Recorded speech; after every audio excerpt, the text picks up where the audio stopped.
Subscribe করো commerce lesson এবং bell icon press করে প্রতিটি ভিডিওর প্রথম দর্শক হওয়ার সুযোগ পাও। আজকের ভিডিওতে আমরা নিমাই বাগচি স্যারের বই থেকে ইউনিট 2 এর আন্ডারে চ্যাপ্টার 1 ট্রানজ্যাকশন অ্যান্ড ভাউচার থেকে কয়েকটা কেস স্টাডি সলিউশন দেখব। তোমরা যারা এর আগের ভিডিওগুলো দেখোনি তাদের জন্য ভিডিওর লিংক ওপরের আই বাটনে দেওয়া থাকলো। তাহলে আর কথা না বাড়িয়ে শুরু করা যাক। তো আমরা চলে আসছি 129 পেজের প্রথম কেস স্টাডিতে। তো এখানে কি বলেছে আগে আমরা দেখে নিই। মিস্টার স্বপন কুমার ভুঁই started a business with cash rupees 1,50,000 and furniture rupees 10,000। তো মিস্টার স্বপন কুমার একটা বিজনেস স্টার্ট করেছে 1.5 লাখ টাকা ক্যাশ এবং 10,000 টাকা ফার্নিচার দিয়ে। He took a loan from rupees 50,000 from his wife. তো সে একটা লোন নিয়েছে তার ওয়াইফের থেকে 50,000 টাকার একটা loan. He appointed Mr. Pintu Paul as a manager of his business at a monthly salary of rupees 20,000. Say mister Pintu পলকে তার বিজনেসের ম্যানেজার হিসেবে অ্যাপয়েন্ট করেছে এবং তার জন্য সে প্রতি মাসে 20,000 টাকা করে স্যালারি দেবে। He placed an order with Agarwal and Company for getting supply of goods of rupees 80,000. তো সে আগরওয়াল অ্যান্ড কোম্পানিকে একটা অর্ডার প্লেস করেছে 80,000 টাকার গুডস দেওয়ার জন্য। Agarwal and company supplied goods as per order along with a bill of rupees 80,000। তো Agarwal and company কথা মতো 80,000 টাকার গুডস সাপ্লাই করেছে এবং তার সাথে একটা বিল দিয়েছে 80,000 টাকার। He charged depreciation on furniture rupees 1,000। হি বলতে এখানে মিস্টার স্বপন কুমারের কথা বলা হয়েছে। তো স্বপন কুমার ডেপ্রিসিয়েশন চার্জ করছে ফার্নিচারের ওপর 1,000 টাকা। এবারে আমাদের কি কি জানতে চেয়েছে আমরা দেখে নিই। তো 1 নম্বরে বলেছে he took a loan of rupees 50,000 from his wife, what type of transaction is it. তো এখানে মিস্টার স্বপন কুমার যে তার স্ত্রীর থেকে 50,000 লোন নিয়েছিল সেটা কি ধরনের ট্রানজ্যাকশনের মধ্যে পড়ে। আচ্ছা, সবার ফার্স্টে রয়েছে ক্রেডিট ট্রানজ্যাকশন। নেক্সট হচ্ছে পেপার ট্রানজ্যাকশন। পেপার ট্রানজ্যাকশন মানে যেগুলো শুধুমাত্র খাতাতেই লেখা হয়, অ্যাকচুয়ালি ট্রানজ্যাকশনটা ঘটে না। থার্ড হচ্ছে ইন্টারনাল ট্রানজ্যাকশন, এটাও পেপার ট্রানজ্যাকশনের মতোই, যেটা অ্যাকচুয়ালি ঘটে না কিন্তু ইন্টারনালি যেটা হয় মানে বাইরের কারোর সাথে সংযোগ থাকবে না, সেটাকে আমরা বলবো ইন্টারনাল ট্রানজ্যাকশন। আর এক্সটার্নাল ট্রানজ্যাকশন বেসিক্যালি বাইরের কারোর সাথে যে বিজনেসের ট্রানজ্যাকশন হয় সেটা। তো এখানে এটা হবে অপশন ডি, কারণ বিজনেসের পার্সপেক্টিভ দিয়ে যদি দেখি তাহলে মিস্টার স্বপন কুমারের যে স্ত্রী সে হলো বিজনেসের কাছে একজন আউটসাইডার বা বাইরের লোক। তো এটার অপশন হবে অপশন ডি বা বাহ্যিক লেনদেন। Next 2 number, he placed an order with Agarwal and company for getting supply of goods of rupees 80,000। It is. তো এখানে সে আগরওয়াল অ্যান্ড কোম্পানিকে একটা অর্ডার প্লেস করেছিল সেই গুডস সাপ্লাই করার জন্য, 80,000 টাকার গুডস সাপ্লাই করার জন্য। এটা কিসের মধ্যে পড়বে, কি ধরনের transaction? Cash transaction, credit transaction, paper transaction, not a transaction. এটার অ্যান্সার হবে নট এ ট্রানজ্যাকশন, কারণ এখানে কোনো কিছুর আদান প্রদান হয়নি, না গুডসের আদান প্রদান হয়েছে না ক্যাশের আদান প্রদান হয়েছে। তাহলে এটা ট্রানজ্যাকশনের মধ্যেই পড়বে না। সে শুধুমাত্র একটা অর্ডার প্লেস করেছে, তার জন্য না টাকা দিয়েছে না গুডস পেয়েছে, তাহলে এটা ট্রানজ্যাকশনের মধ্যেই পড়ছে না, তাহলে নট এ ট্রানজ্যাকশন বা কোনো লেনদেন নয়। আচ্ছা, 3 নম্বরে বলেছে he appointed mister Pintu Paul as a manager of his business at a monthly salary of rupees 20,000। It is. তো সেই যে মিস্টার পিন্টু পলকে তার বিজনেসের ম্যানেজার হিসেবে অ্যাপয়েন্ট করেছে এবং তার জন্য সে 20,000 স্যালারি ঠিক করেছে, সেইটা কি ট্রানজ্যাকশন?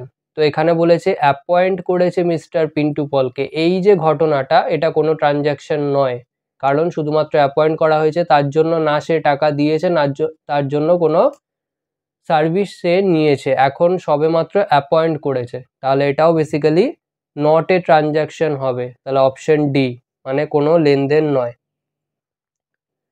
নেক্সট 4 নম্বরে goods supplied by Agarwal and company along with a bill of rupees 80,000 is a বা অ্যান। তো এখানে দেখো গুডস যে আগরওয়াল অ্যান্ড কোম্পানি সাপ্লাই করেছে তার সাথে একটা বিল দিয়েছিল 80,000। 80,000 এর বিল তখনই দেবে যদি ক্রেডিট ট্রানজ্যাকশন হয়, ক্যাশে ট্রানজ্যাকশন হলে তো পেমেন্টই হয়ে যেত ডাইরেক্ট। তো এখানে তো সেরকম কিছু হয়নি, এখানে আগে অর্ডার প্লেস করা হয়েছিল, তারপরে ওই order wise Agarwal and company গুডসটা সাপ্লাই দিয়েছে। তো এখানে বেসিক্যালি 80,000-এর এই যে পুরো ট্রানজাকশনটা, এটা হবে একটা ক্রেডিট ট্রানজাকশন, ক্যাশ ট্রানজাকশন নয়, কারণ তখনই পেমেন্ট হয়নি। পেপার ট্রানজাকশন নয়, যে শুধুমাত্র পেপারে লেখা থাকবে, অ্যাকচুয়াল ট্রানজাকশন নয়। আর ইন্টারনালও নয়, কারণ বাইরের লোকের সাথে হচ্ছে, আগরওয়াল কোম্পানি একজন আউটসাইডার। তাহলে অপশন ক্রেডিট ট্রানজাকশন হবে আমাদের অ্যান্সার। তো এটার বাংলাতে যদি বলি তাহলে বিতে ধারে লেনদেন।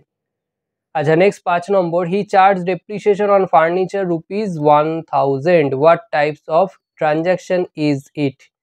তো এখানে দেখো, ডেপ্রিসিয়েশন যেটা চার্জ করা হয় ফার্নিচারের ওপর, এটা বেসিক্যালি কি হয়, এটা বেসিক্যালি ইন্টারনালি চার্জ করা হয় এবং এটা শুধুমাত্র পেপারেই ট্রানজাকশন, অ্যাকচুয়ালি এটার কোনো আদান প্রদান হচ্ছে না, এটা আমরা শুধুমাত্র খাতাতে রেকর্ড করি। তাহলে এখানে দুটো অপশনই হতে পারে, internal transaction as well as paper transaction. তো আমাদের অপশনে যা রয়েছে শুধুমাত্র পেপার ট্রানজাকশনই রয়েছে, তাহলে এটাই হবে আমাদের অ্যান্সার, মানে অপশন বি, বা বাংলাতে বললে একটি খাতাপত্রে লেনদেন, অ্যাকচুয়ালি লেনদেন নয়, শুধুমাত্র খাতাপত্রে লেখা হচ্ছে।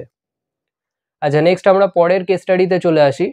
সবার আগে কেস স্টাডিতে দেখে নি কি বলেছে। Mister Raja Prasad is a businessman who maintains proper voucher for each and every transaction relating to his business in support of the relevant source documents.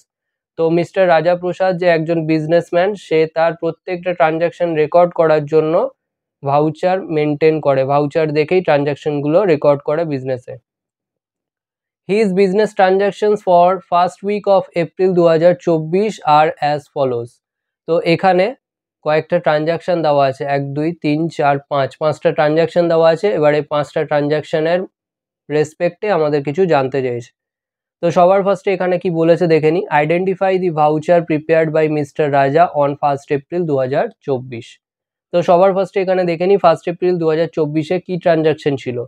এখানে বলেছিল বট গুডস ফ্রম রয়ান কোম্পানি ₹20,000। তাহলে রয়ান কোম্পানির থেকে একটা গুডস কেনা হয়েছে 20,000-এর।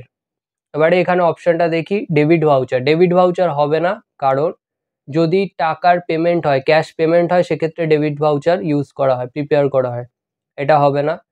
সেমভাবে ক্রেডিট ভাউচার, ক্রেডিট ভাউচার মানে যদি ক্যাশ রিসিট হয়, সেক্ষেত্রে ক্রেডিট ভাউচার প্রিপেয়ার করা হয়। তো এটা ক্যাশ রিসিটও হচ্ছে না, এটা একটা credit transaction.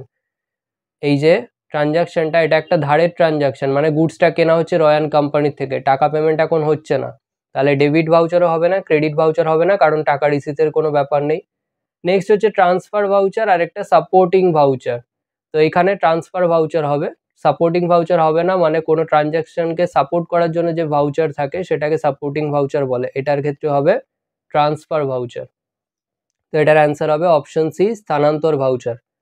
Next, identify the voucher prepared by mister Raja on 3 April 2024। তো 3 এপ্রিলে কি ট্রানজাকশন ছিল দেখে নি, বলেছে পেইড টু রয়ান কোম্পানি ₹15,000। তাহলে 15,000 পে করা হচ্ছে রয়ান কোম্পানিকে। তাহলে পে যখন করা হচ্ছে, তার মানে বেসিক্যালি ক্যাশ পেমেন্ট। তো ক্যাশ পেমেন্ট থাকলে আমরা ডেবিট ভাউচার প্রিপেয়ার করি, তাহলে এটার অ্যান্সার হবে option A, debit voucher. Next 8-এর দাগে বলেছে identify the voucher prepared by mister Raja on 4 April 2024। তো 4 এপ্রিল 2024-এর ট্রানজাকশনটা একবার আমরা দেখে নিই। 4 এপ্রিলে ছিল রিসিভ ফ্রম বিমল সেন ₹10,000। তাহলে বিমল সেনের থেকে রিসিভ করেছে 10,000, রিসিভডওয়ালা মানে বেসিক্যালি ক্যাশ রিসিভ করেছে। তাহলে যদি ক্যাশ রিসিভ করে, তো সেক্ষেত্রে আমরা ক্রেডিট ভাউচার প্রিপেয়ার করি, তাহলে এটার অ্যান্সার হবে ক্রেডিট ভাউচার। তাহলে এখানে যদি অপশানে চলে আসি, তো ক্রেডিট ভাউচার রয়েছে অপশন বি, তাহলে অ্যান্সার হবে অপশন বি। নেক্সট বলেছে identify the source document used by mister Raja for preparation of voucher on 6 April 2024। তাহলে 6 এপ্রিল 2024-এর জন্য কোন ভাউচার প্রিপেয়ার করা হয়েছে। তো এটার ট্রানজাকশনটা আমরা দেখে নিই।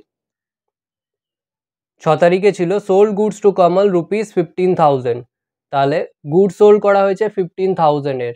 তাহলে 15,000-এর গুড সোল্ড করা হলে, তাহলে অপশন দেখে নিই আমাদের কি কি অপশন দেওয়া আছে। তো এখানে আমরা যদি অপশন দেখি, তো এখানে সবার ফার্স্টে রয়েছে রিসিট। রিসিট তো অবশ্যই নয়, কারণ ক্রেডিটে সেল করা হচ্ছে, এখন তো রিসিটই হবে না। নেক্সট বিতে রয়েছে ডেবিট নোট। ডেবিট নোট হবে না, ডেবিট নোট তখন হয় যখন গুডসটা রিটার্ন আসে, পারচেস রিটার্নের ক্ষেত্রে ডেবিট নোট ইউজ করা হয়। আচ্ছা, নেক্সট সি হচ্ছে ইনভয়েস। তো তোমরা মনে করো, তোমরা যখন স্পেশাল জার্নাল বা ডে বুকস করেছিলে তো সেক্ষেত্রে ইনভয়েস নাম্বার তোমরা ইউজ করেছো। পারচেস ডে বুকসের ক্ষেত্রে পারচেস ইনভয়েস নাম্বার, আর সেলস ডে বুকের ক্ষেত্রে সেলস ইনভয়েস নাম্বার। তাহলে এটাই হবে আমাদের অ্যান্সার। যেহেতু গুডসটা সেল করেছে অন ক্রেডিট, তাহলে এটাই হবে আমাদের অ্যান্সার, অপশন সি ইনভয়েস, বা বাংলাতে বললে চালান। আচ্ছা, নেক্সট 10এরটায় কি বলেছে? Identify the source document on the basis of which mister Raja prepare the necessary voucher on 7th April 2024। তো এটার ট্রানজাকশনটাও আমরা দেখে নিই একবার। তো এখানে 7 তারিখে ট্রানজাকশন বলেছে রিসিভ ফ্রম কমল রুপিস 12,000। তাহলে কমলের থেকে রিসিভ করেছে 12,000। তাহলে এটা বেসিক্যালি যেহেতু ক্যাশ রিসিট আছে, তাহলে ক্রেডিট ভাউচার হওয়ার কথা। তো ক্রেডিট ভাউচার আমাদের অপশনে আছে কিনা একবার আমরা দেখে নিই। আচ্ছা, এখানে যদি অপশন দেখি তাহলে আমাদের ক্রেডিট ভাউচার কোথাও অপশনে নেই। তো এখানে আমাদের সোর্স ডকুমেন্ট বলেছিল, তো ভাউচার এখানে দেওয়া নেই। এখানে দেওয়া আছে receipt, invoice, pay in slip আর ক্যাশ মেমো। তো এখানে যেহেতু এটা ক্যাশ রিসিট, তাহলে রিসিটই হবে। তাহলে অপশন এই হচ্ছে আমাদের অ্যান্সার, বা বাংলায় বললে রসিদ। আজকের ভিডিও এখানেই শেষ। ভিডিওটা ভালো লাগলে লাইক করো, বন্ধুদের সাথে শেয়ার করো। যদি কোনো প্রশ্ন থেকে থাকে অবশ্যই কমেন্ট সেকশনে জানাও, এবং এই ভিডিওটা থেকে যদি নতুন কিছু শিখে থাকো তাহলে অবশ্যই সাবস্ক্রাইব করো এবং দেখতে থাকো কমার্স লেসন।